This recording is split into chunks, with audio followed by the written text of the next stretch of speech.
مرداد مرادپور فیت میثم شمس.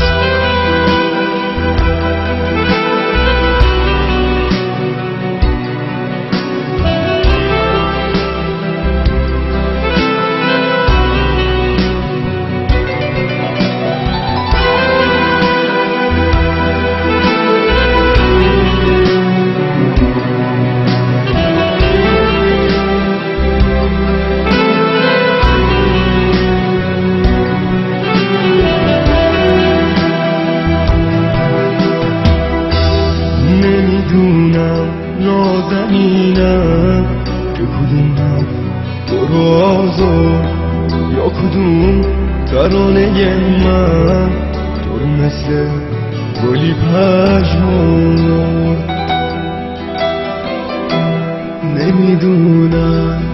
نمیدونم که چی گفتم تو شنیدی، چه خطایی سر زد از من که تو از من دل بریدی، که تو از من دل بریدی.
میدونم یه روز میایی که به من بدی رهایی، ولی اون روز خیلی دیره.